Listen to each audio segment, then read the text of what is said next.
it's Marley from the Energy Boutique with your energy forecast for Thursday, February 15th. Okay, so today we have the moon in Taurus all day. So again, that's a fixed earth sign. We are very rooted in our physical form. We are very present. We are very connected to our physical environment with this particular energy.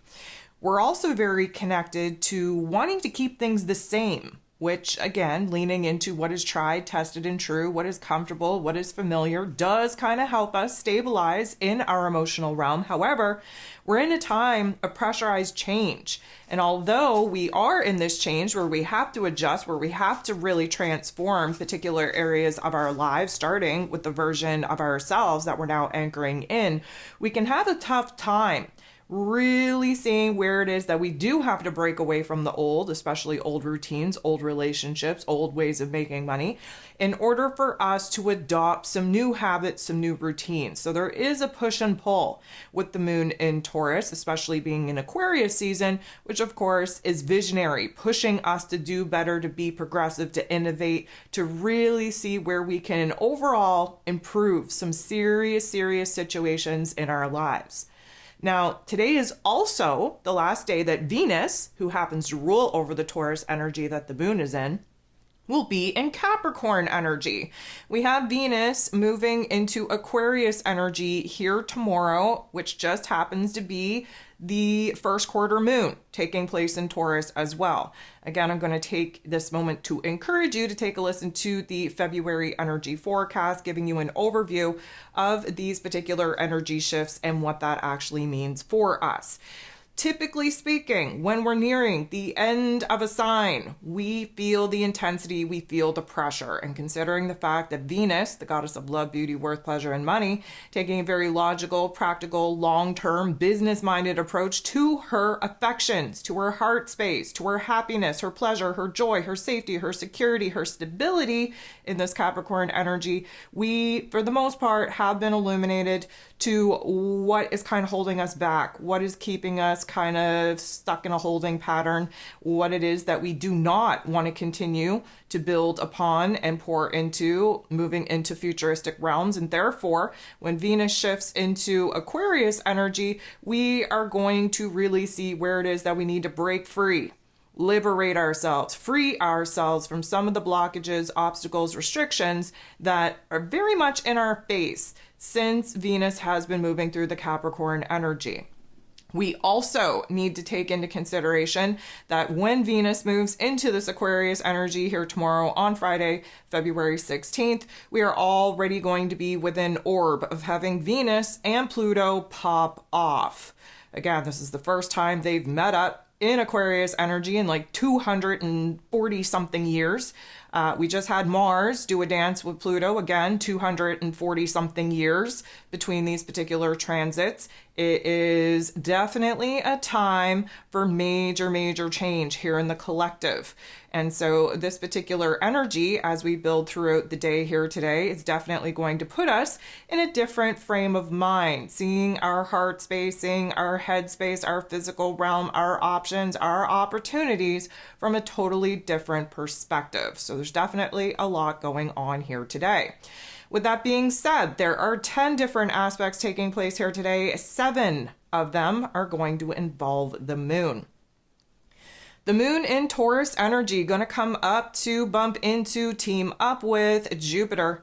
Jupiter is the planet of growth, expansion, beliefs, abundance, and blessings. He's been in this Taurus energy since May of 2023. Will continue to be in this Taurus energy until May of this year.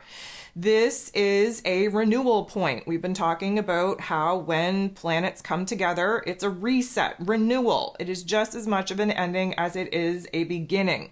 And because of that, we can kind of see these energies manifest in one of 2 different ways, or in some cases, a little bit of column A, a little bit of column B.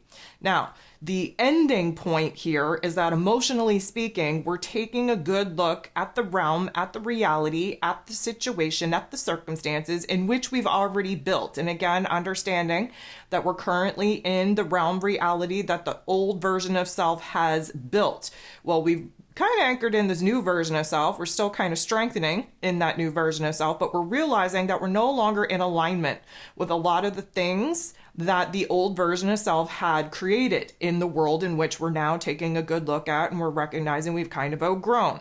And so the ending is coming because, emotionally speaking, we are now having a little bit of a reality check, what we're no longer in alignment with. Maybe that is certain ways of taking care of yourself. Maybe that is certain routines that you have in your physical realm. Maybe it's the relationships that you're in. Maybe it's the way that you make money, the jobs, the skills, the talents that you are investing in. Whatever the case may be, it's something here in the physical realm that you are no longer in alignment with. So that would be the ending point. The beginning point is, of course, now we are thinking about what would make us happy, what would bring us the greatest sense of joy, the greatest sense of pleasure, what would bring us the safety, security, stability that we may be lacking at this particular point in time. And because Jupiter is as optimistic as we could possibly get, we are definitely feeling good about what it is that we have the potential to be building towards. Now, again, reminder, the moon in Taurus doesn't like to think too far in the past, doesn't like to think too far into the future, just wants to root in this present moment, pluck out the silver linings where we can. However, we are in Aquarius season. It is a visionary type of energy. We have to be thinking a little bit about the future. And because we are lacking clarity on what the future actually could be for us, we have to use what it is that we're no longer in alignment with, what it is that we've outgrown as a framework to figure out what it is that we're moving away from, what it is that we're closing the door upon. And therefore, we now have the space to come up with a better alternative, a better option, better situation, a better circumstance. Overall, we're taking a logical, practical approach to our happiness, our stability, our long-term success, especially concerning the physical realm. Most importantly, where relationships and money matters are concerned. The moon in Taurus then is going to semi-square Neptune. Neptune is in his place of power in Pisces energy. This isn't going to feel good. It's highlighting a little bit of tension, a little bit of conflict, because here's the issue. The moon in Taurus has us so rooted in our physical body in this present moment, very connected to our physical realm, that the magic, the imagination, the creativity, the intuition that Neptune in Pisces energy brings, we're not able to access it. We're a little bit too logical, a little bit too practical. We need to open the door to magic, to possibilities, to understanding that whatever it is that we can conjure up inside of our headspace and really back it up with a positive emotion that is of excitement, that is of happiness and joy, that's what we're able to manifest. However, we're a little bit too anchored into the physical form, into the physical moment right now to be able to align with our intuition, to be able to move into la la land, to conjure up a new vision, new goal, new dream. And therefore, there's a little bit of tension because part of us really wants there to be other options, other opportunities outside of the current situation and circumstance that we're currently in. However, when we're too connected to the physical body, to this physical realm, we only believe that what is possible for us is based off of what it is that is actually being seen here in the materialistic realm. That Pisces energy that Neptune is in is outside of the physical realm. That's the metaphysical realm. That's our spiritual realm. That's our imaginations, our dreams, our creativity, our intuition. And right now we're having a hard time accessing that particular part of self. The sun in Aquarius energy going to make a positive interaction with Neptune in this Pisces energy. So this is going to help us out a bit. Maybe emotionally speaking, we don't see, the forest past the trees in that earlier interaction between the moon and Neptune, but the sun shining a bright light in this Aquarius energy on the future, on what is possible, on where we can make some major moves and changes and adjustments to help improve our situation. The sun is easily able to blend its energies with Neptune in this Pisces energy. We're moving out of the physical body, out of the physical form. We're moving up into our headspace. We're tapping into our intuition. We can start kind of piecing together some possible dreams, some visions, some goals that aren't based on the physical realm restrictions that many of us are kind of too weighted in and therefore a little bit negative in thinking that this is it for us. When the sun in this Aquarius energy and Neptune in this Pisces energy work well together, as they are doing in this particular aspect, we're able to see a vision, a goal, a dream that breaks our physical circumstances in the here and now. That's how we break out of holding patterns. That's how we break out of situations and circumstances that the old version of self has created. By moving into the head space, moving into the heart space, aligning with your intuition, trusting the greater, grander plan, and from that point, tapping into your imagination, tapping into your creativity on what could be if we really allowed ourselves to dream that great big dream. So here's where things get interesting. Mercury is going to take center stage. Mercury rules over our mental plane, rules over information, communication, how it is that we express ourselves. Mercury is in Aquarius energy. This is the highest form of our intellect, the lowest form of our intellect, working together. So the highest form of our intellect is, again, Uranus and Aquarius ruled.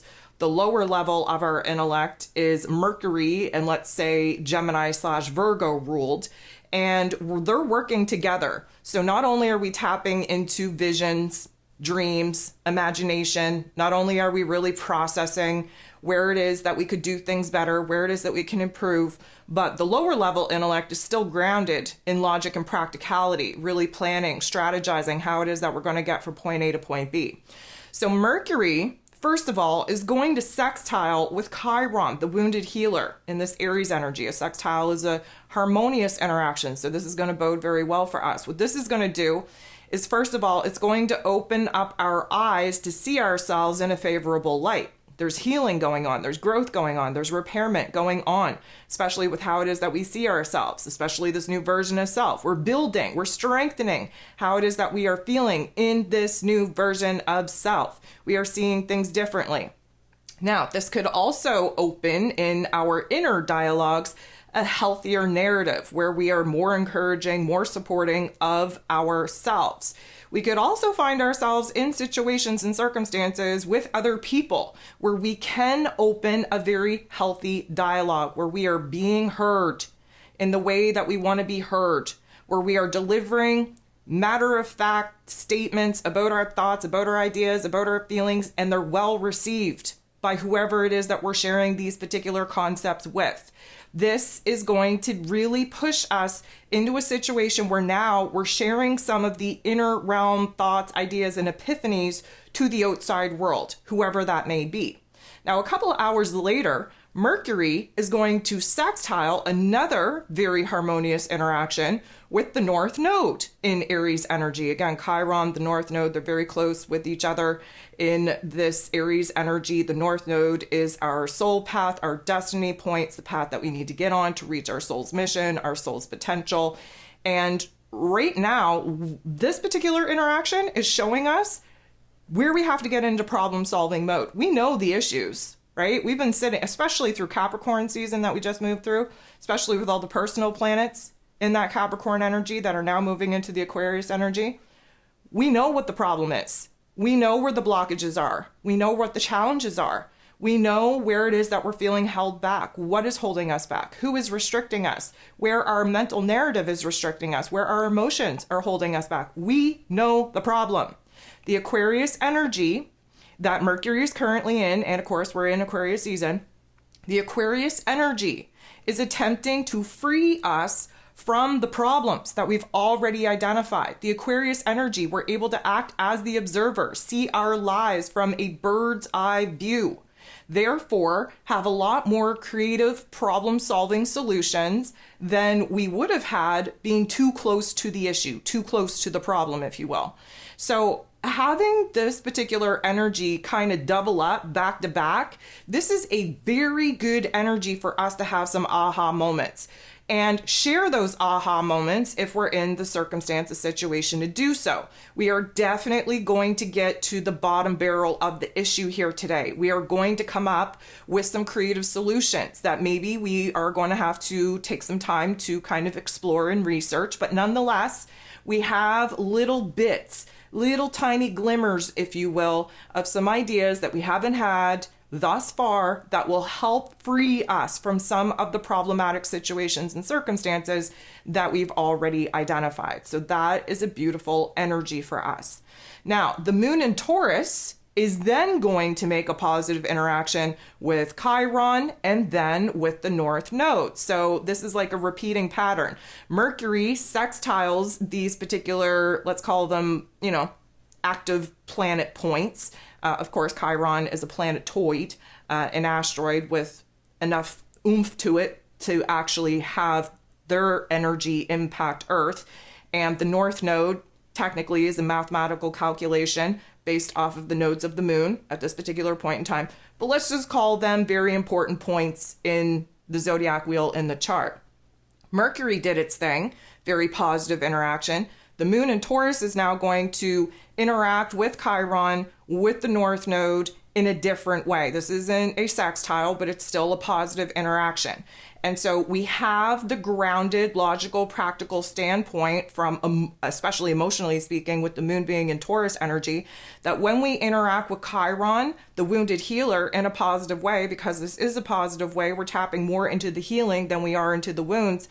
This is building ourselves up. This is a new form of self-love, self-respect. This is us understanding where it is that, yes, we may not be totally familiar and comfortable with this new version of self, these new wants, needs, and desires, these new realizations on what needs to change. We might not be super comfortable in that as of yet, but at least we're seeing ourselves from a stronger viewpoint than what it is that we viewed ourselves even a week ago.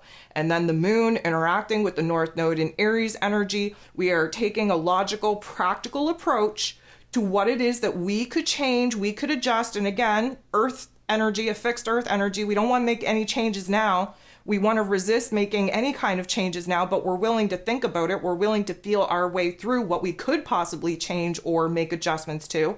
And the moon interacting with the North Node in this Aries energy is giving us a stabilized emotional middle ground point to operate from, thinking about what it is that we could change to provide ourselves more independence, to provide ourselves more freedom, to provide ourselves some space and distance, especially away from codependent relationship dynamics, so that we can get to know ourselves again, our own energy, without it being influenced. And when we get to know thyself, we get to anchor in thyself, we get to stand in our power, we get to take control back, and therefore start kind of reconstructing, redesigning the path forward, the plan forward, the strategy forward to get us from where it is that we're at to where it is that we desire to be.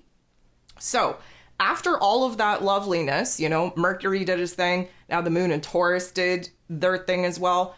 Now the moon and Mercury, they're going to get in the boxing ring and they're going to fight it out. Now that we're not on the same page. Mercury did his thing with Chiron and the North Node. And from that had, open conversation, some aha moments, some epiphanies. The moon did her thing with Chiron, with the North Node, stabilizing in our emotions, really accepting where it is that we're at and really exploring where it is that we could go from here. And now the moon and Mercury are getting into the boxing ring and they're fighting it out. The Taurus energy, wants to stay present, wants to be in the moment, wants to rely on what is familiar, comfortable, tried, tested, true. Mercury, on the other hand, and Aquarius energy doesn't want any of it. We just want to think about where it is that we would like to go from here. It's a visionary energy. And so the tension, the conflict is because emotionally speaking, we're not ready to think about the roles, the responsibilities, the obligations, the commitments that we have to make either to ourselves or to the people around us in order to make the changes, the adjustments that Mercury in Aquarius energy wants us to start focusing on. So there's like a tug of war here. Emotionally, we just kind of want to shut our brain down from thinking too far ahead because that can give us anxiety. But of course, Mercury over there is like, if you don't think about the future, you're only going to get what it is that you've already got. So there's a little bit of friction there. Now the moon in Taurus energy going to come up to bump into, team up with Uranus, the great awakener, also in this Taurus energy. So this is very similar to the energy that we kind of experienced at the beginning of the day between the moon and Jupiter conjuncting. So similarly, this is just as much an ending point as it is a beginning point. So let's talk about the ending point first. Typically speaking, Uranus's time in Taurus, especially because Uranus is just fresh out of his retrograde, Uranus wants us to change. He wants us to see where it is that we could take a calculated risk in our physical realms, in our lives, and actually kind of recreate, redesign, restructure our physical realms to mirror back happiness, safety, security, stability that we've already kind of formulated a plan around in our headspace. But again, the moon is so connected to the past, and this Taurus energy just wants to dig in our heels, so to speak, does not want to change at all. So the ending here is that we are emotionally realizing where it is that we're only digging ourselves a bigger hole, a deeper hole, if we continue to do the same old, same old. And many of us recognize at this point in time that we're not happy, we're not content with some of the aspects in our physical realm that our old version of self has created. And therefore, yeah, we've been praying for change. We want to see those changes actually happen, but to actually make that change, we're kind of like, woo, okay, no. Like we want to go to bed and then we want to wake up and just have everything magically adjust to the vision, the goal, the dream that we have in our inner realm. The downfall here is that we actually don't want the experience that we have to go through in order to make the changes that we need to make in our physical realm. It's almost like we want those changes, but we don't want to do what we have to do to make those changes. So there's a realization there that something has to come to an end. Now, the beginning part, the renewal part of this energy is an awakening, an aha moment. It's almost like, okay, damn, I get it. If I continue to do the same old, I'm only going to get what it is that I've already got. If I want something different, I'm going to have to try something different in order to create a different outcome. Okay, so, it sounds simple, but at the same time, we kind of need this jolt. That jolt may come from a particular point of discomfort. Maybe something pops off and we're just like, you know what? That's it. That's the straw that broke the camel's back. That's it. I'm done.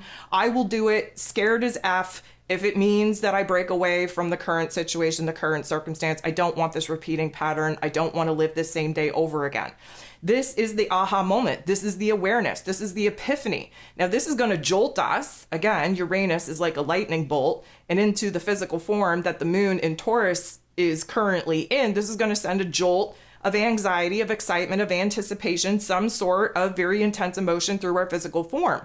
That is going to be the domino effect that we need to kind of get this ball rolling. So there is an awakening somewheres in our day, especially around, early evening when this particular aspect pops off, to show us where it is that we either have to shit or get off the pot. You either want change or you don't want change. If you want change, you got to do what you got to do to make the change. If you don't want change, continue doing what you're doing and settle. Complaining, that is kind of the vibe of this particular interaction. So the last thing that we have going on here today is the moon in Taurus energy making a beautiful interaction with Saturn, the Lord of Karma, in this Pisces energy.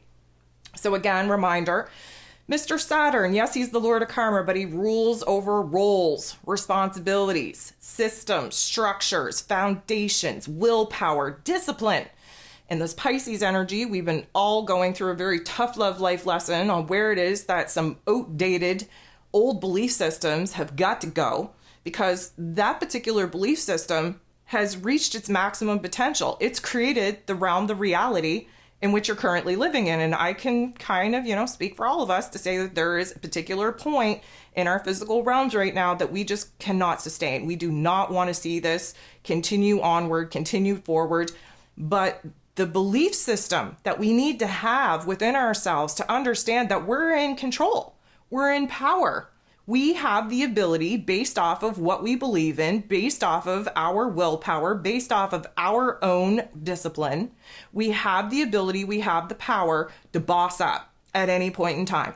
We have the ability to boss up to new roles and responsibilities, new karmic chapters, new obligations, new commitments. We can boss up. We can start building the bridge to get us away from where it is that we're at to where it is that we desire to be. That is all on us. But we do have to boss up. We do have to take our power back. We do have to recognize that we are in control, and that may require a huge overhaul in our belief system. Do we believe that we can do it?